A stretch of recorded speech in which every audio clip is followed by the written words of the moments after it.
What's going on, button pushers? Welcome to the channel. So I want to do something a little bit more fun. So today we're going to take a look at this video, and I'm kind of going to talk about how this happened and why you probably shouldn't do this.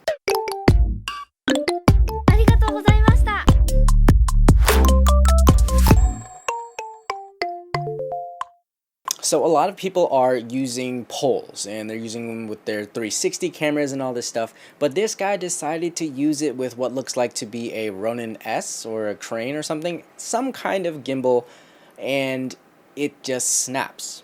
So if you are familiar with rigging things or even building things like tracks or something, PVC pipes, you know that if it gets too long, it starts to get super flimsy. So the longer the pole, the more flimsy it gets. And he mounted it to the Ronin S or whatever, and assuming it is the Ronin S, you only have one point of mounting, and that is with this tiny screw. Is that capable of holding everything up on a PVC pipe type thing? Probably not. You see, when people are doing this with their 360 cameras, it's a tiny camera, and of course the pole is probably able to hold it. It does get flimsy, it does, bend and stuff, but there's not too bad of a weight distribution. Now what he did by putting the Ronin S and a camera on there, it gets super heavy and gravity is constantly pushing that down. Now if you see, as he's bringing it closer to the floor, it starts to bend, and you can see that it's starting to bend towards the weight of the camera, and the moment he tried to flip it back up, it said no. And basically what had happened was either the bottom of the Ronin S part had fallen off, or the screw hole just popped and the camera just smacked onto the ground, and that could just be a weight thing. But the fact that he just did that so suddenly and not as like slow motion made it that much worse. It's kind of like, and excuse me for this analogy because it's probably going to be not as understandable, but like, let's say like you dropped your shelf on a shirt and you're trying to take the shirt out from under the shelf by just pulling on the price tag of the shirt. And it's one of those thin, cheap shirts, not like a Kith really strong rope type price tag. It's like that super thin one.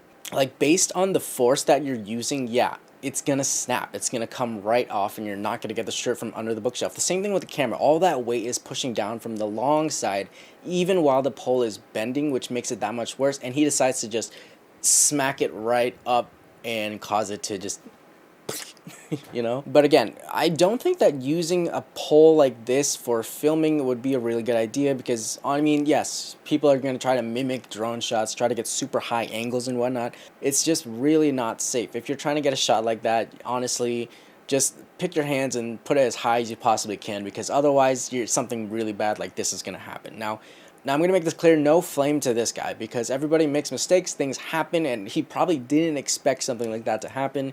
But at the end of the day, it's all about kind of like the physics of it. Like, you rigging up cameras and whatnot, you really got to think about this. You can't just expect like, hey, I'm going to mount my camera on this toothpick here and expect it to, hold up. It's like a lot of thinking, especially when you're putting a camera up that high on a tiny, like, thin pole. It's not even made of like really good metal probably, because if it was made out of something like this C-stand metal and it's super thick, super strong, yes, it's going to get heavy, but it's not going to bend as much as something like what he used was, or a PVC pipe. So material definitely matters, but again, I probably wouldn't do something like this. But guys, no flame. I've looked at his stuff, and his stuff is actually really good. So if you guys want to check out his page, I'm going to link in the description below, because I figure I should probably just link his page, because if I'm going to make a video about this, I don't want it to seem like I'm hating on him. But I really just wanted to explain situations where a lot of you guys don't make the same mistakes, because this is something that is seen a lot on Instagram. There's a lot of